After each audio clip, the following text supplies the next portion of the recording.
Amigos, ¿cómo están? Les saluda Rolando Garay para una fecha más de nuestro programa Charlas de Café. Hoy día vamos a hablar sobre la economía peruana, sobre verdades y mentiras de nuestra economía, ¿no? Empezaremos por las verdades, las cosas que están ahí, la información que está ahí, la información oficial que da el Estado y una serie de cosas, ¿no? Entre ellas está, por ejemplo, que el sol, nuestra moneda, es una de las más estables de Sudamérica, está considerada la más fuerte acá en Sudamérica, ¿no? Lo cual es un indicador económico muy importante. Luego está el Banco Central de Reserva, utiliza un sistema que se denomina flotación sucia, un nombre medio raro, ¿no? ¿Qué significa eso? La flotación sucia significa que, primeramente, el Banco Central no interviene directamente en el control del tipo de cambio, interviene de una manera parcial, digamos, ¿no? Y deja que el resto, el tipo de cambio, sea flotante. Eso le permite al Banco Central poder jugar también con el tipo de cambio y intervenir cuando el dólar baja, compra, ¿no? Y cuando el dólar sube, vende. Por ejemplo, cuando los metales suben de precio, el dólar baja, es un indicador a nivel mundial, entonces en ese momento el Banco Central compra. Luego el dólar se estabiliza, vuelve a subir, el Banco Central vende.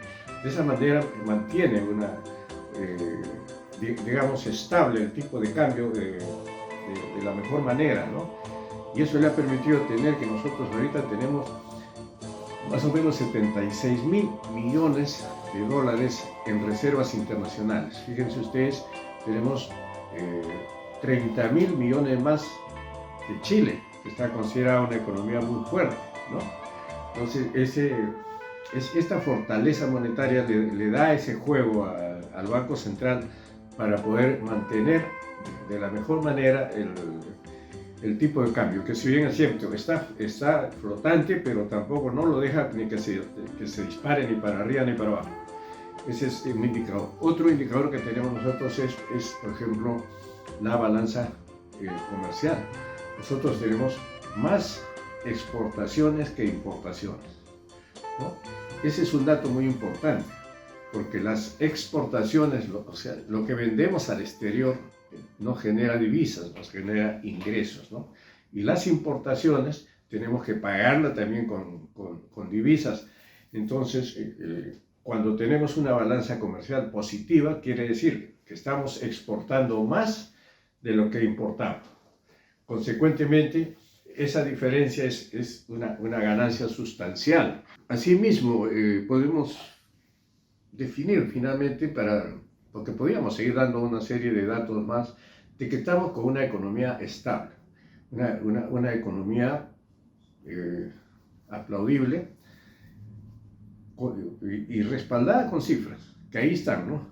Pero sin embargo, tenemos unas dicotomías, unas cosas que como que no concuerdan con ese crecimiento económico que estamos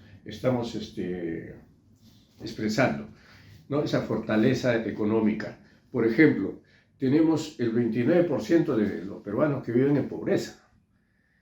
Y un nivel de pobreza donde habla que inclusive tienen dificultades incluso para su nivel alimentario. El 30% prácticamente de nuestra población, un promedio casi de 10 millones de peruanos, viven en pobreza. Ahora bien, nosotros tenemos todos los microclimas, entonces producimos o podemos producir cualquier tipo de alimentos y estamos considerados a nivel mundial como una panacea de alimentación para el mundo, pero sin embargo nuestra producción agraria es demasiado baja con relación al íntegro de los ingresos que pueda obtener el país, ¿no? Que la mayoría está por la venta de servicios, etc. Pero el agro tiene un porcentaje muy bajo. ¿Por qué? Porque no se le da a la agricultura el apoyo, ¿no?, que realmente merece. Entonces, resulta una cosa contraproducente, ¿no? Que siendo nosotros un país tan rico en producción agraria, no tengamos para abastecer nuestras propias necesidades de alimentación interna, ¿no? Y eso definitivamente es un problema, ¿no? Tenemos un sueldo mínimo vital irrisorio. Ya hemos hablado anteriormente sobre lo que significa el sueldo mínimo vital, ¿no? Es el mínimo para poder vivir. Entonces, es por eso que tenemos tanto el nivel de pobreza, entre otras razones. Pues, ganando tampoco no alcanza, el sueldo de 1025 no alcanza para cubrir todas las necesidades que puede requerir una persona para tener una vida razonablemente buena, ¿no? Entonces, por otro lado, la delincuencia y la criminalidad campean a como dé lugar, acompañados de la corrupción, que viene y está enquistada en todo el aparato estatal, la corrupción. Ahora, las bandas criminales hacen lo que les da la gana en nuestro país. Y hay un factor muy importante que tiene que ver con la producción, que tiene que ver con la generación de empleo, con la generación de riqueza, que son las MIPES. Las MIPES en nuestro país albergan a más del 60% de la población económica activa, o sea, las personas que trabajan. También generan un alto porcentaje del PBI, el Producto Bruto Interno, que son pilares para fundamentar la fortaleza de la economía del país.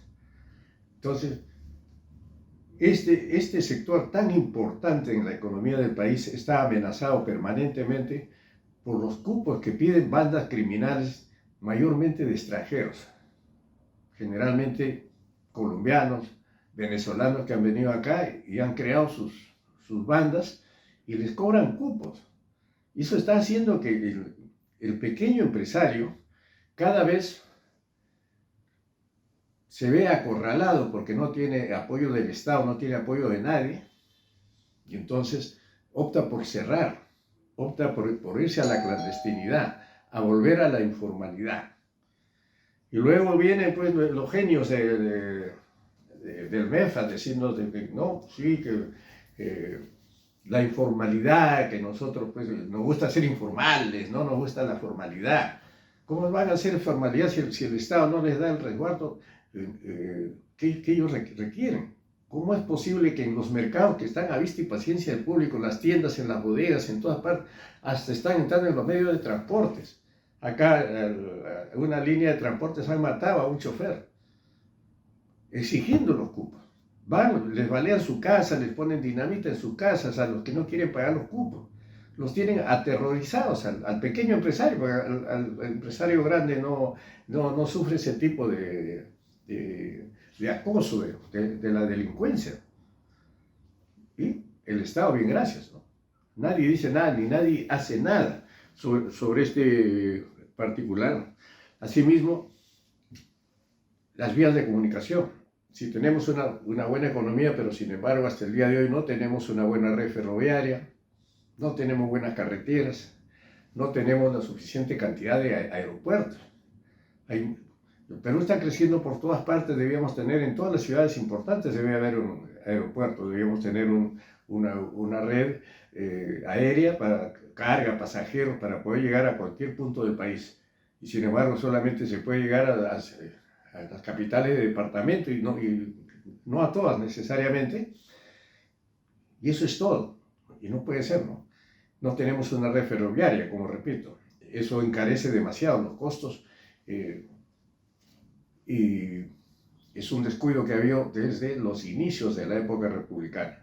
Son cosas que afectan directamente a la economía, afectan al crecimiento económico, ¿no? El ministro de Economía dijo hace unos días que para recuperarnos necesitamos 20 años. Claro, pues con este tipo de gobierno inepto, incapaz al que usted pertenece, señor ministro de Economía, no digo 20 años, con un ministro como usted no vamos a demorar 50 años, pero un ministro de verdad puede sacar de esto en menos de 5 años, como lo ha hecho el señor Bukele en El Salvador.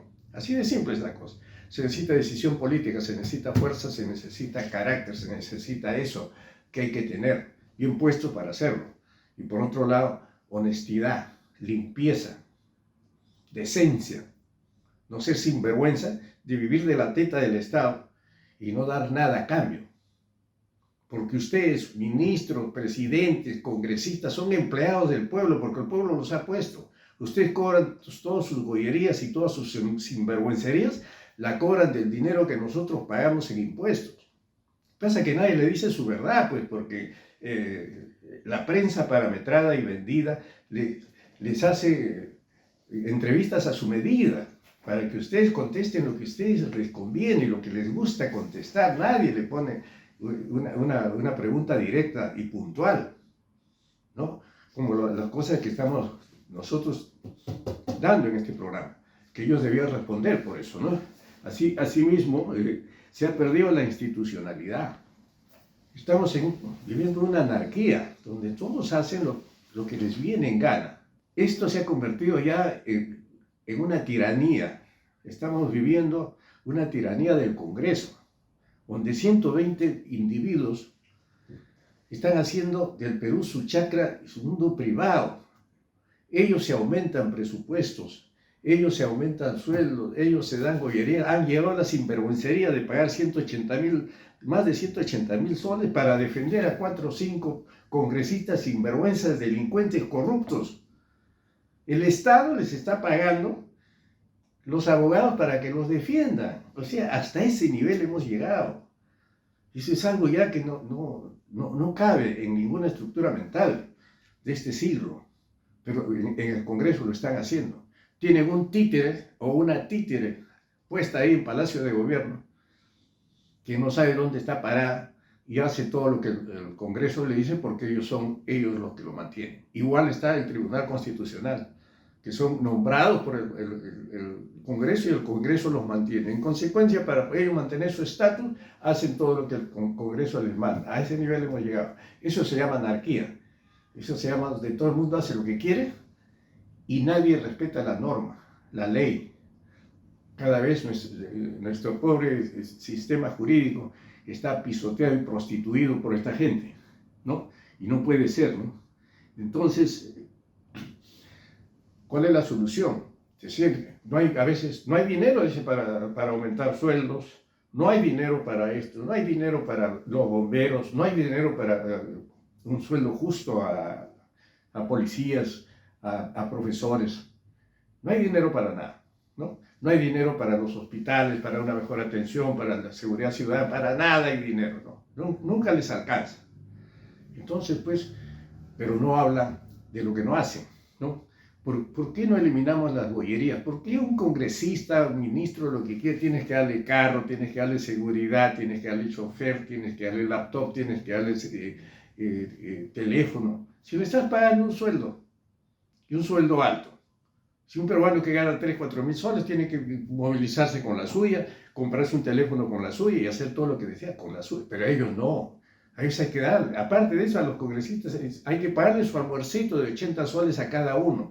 Todo sale del erario nacional, ¿no? Y ni hablar de los viajes internacionales y los pasaportes diplomáticos con que cuentan. Es largo. Entonces, habría que eliminar esos gastos, habría que eliminar las pensiones vitalicias, las pensiones al clero. No tengo nada contra el clero, yo soy católico, por si acaso. Pero el Estado no tiene por qué mantenerlos, pues no tiene por qué pagarle 30, 40 mil soles a un obispo. ¿Qué le produce el obispo al país para pagarle 40 mil soles? ¿No? Es una cuestión de sentido común. Cristo habló por los pobres, contra el hambre, contra esto. Un obispo gana 40 mil y sin embargo tenemos niños que se mueren de hambre en nuestro país, ¿no? En fin, y ni hablar de las asesorías, entre comillas, asesorías que cuestan millones y que no asesoran nada. Y de las licitaciones públicas amañadas. Es decir, es increíble lo que pasa acá. Aparte de los intereses que se pagan altísimos y de la falta de créditos adecuados para que pueda crecer la micro y la pequeña empresa. Quizás hagamos otro más adelante, el tiempo nos ha ganado, el director nos dice que ya tenemos que cortar. Hablaremos sobre los intereses, los créditos que afectan el crecimiento y el desarrollo empresarial en el país. Para terminar, está en nuestras manos poder la solución.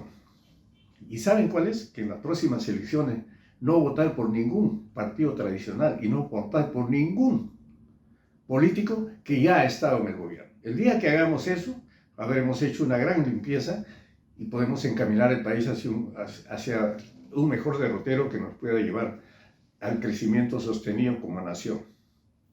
Hasta la próxima.